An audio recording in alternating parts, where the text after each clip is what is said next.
আসসালামু আলাইকুম ভিউয়ার্স। আমরা কিছুক্ষণ আগে আমরা পড়ে গেছিলাম দুই ভাই, যখন আমরা সাইকেল দিয়ে নামতেছিলাম, সাইকেল দিয়ে ভাইয়ারও পা ছিঁড়ে গেছে, পায়ের হাতে ছিঁড়ে গেছে মানে এখানে আমার এখানে একটু ইঞ্জুরি হয়েছি, সমস্যা নাই, তেমন কিছু না। এটা ব্লাড একটু বেশি বের হয়েছে। আসলে এখানে মূল সমস্যা হয়েছে নামার সময় আমাদের সাইকেল হচ্ছে ইলেকট্রিক সাইকেল, ই সাইকেল, এবং এই যে গুটি পাথরগুলাই সমস্যা হয়েছে। আমরা দুইজন ট্রাভেলিং ছিলাম, এই জন্যই মূলত সমস্যাটা হয়েছে। আশা করছি আপনারা যারা এখানে, অনেকেই দেখলাম আমরা সাইকেল নিয়ে আসছে, নামতেছে, ওরা সিঙ্গেল ছিল, সিঙ্গেল এবং কি জেনারেল সাইকেলগুলো ছিল, এই জন্য তোমার সমস্যা হয় না। আর সাইকেলে সবসময় মানে 1 নাম্বার গিয়ে চালাতে হয়, তাহলে সাইকেলের গতিবেগ কম থাকে। আর আমরা দুইজন নামার সময় আমাদের গতিবেগ বেশি ছিল, এই জন্য পড়ে গেছিলাম।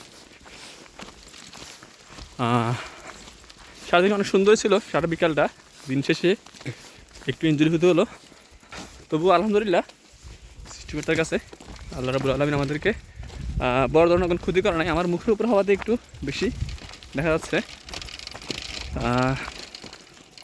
তেমন কিছু না, একটু এখানে তো নরম মাংস, এই কারণে বেশি দেখা যাচ্ছে, সমস্যা হয়নি। তো বলবো যে আলহামদুলিল্লাহ আমাদের সাইকেল তো, আমার কোনো সমস্যা হয়নি, সাইকেল ঠিক আছে।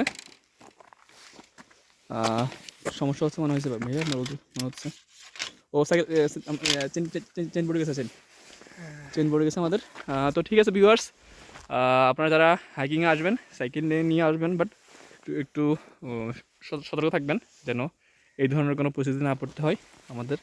আমরা মূলত আসার পথেই আমাদের এই সমস্যাটা হয়েছে, সাইকেলে উঠছে, এর মধ্যে প্রথমে আমরা নেমে গেছিলাম, প্রথমে উঠে আবার নেমে গেছিলাম, যে সমস্যা হচ্ছে এর মধ্যে আবার হুট করে এমনটা হবে চিন্তা করি নাই। যাক, ভাগ্যে ছিল, বড় ধরনের বিপদ থেকে রক্ষা পেয়েছি, এটা আলহামদুলিল্লাহ। অনেক সুন্দর পাহাড়, সুন্দর। আমরা এটা মানে নামার পথ, ওঠার পথ, সৃষ্টিকর্তার অনেক সুন্দর মহিমা, এত সৌন্দর্য উনি দিয়েছেন এই পাহাড়ে। সবাই ভালো থাকবেন, দেখা হচ্ছে অন্য কোনো ভিডিওতে, দোয়া করবেন। আল্লাহ হাফেজ। আমি যেন খুব দ্রুত সুস্থ হতে পারি। ভালো থাকেন, আল্লাহ হাফেজ, আসসালামু আলাইকুম।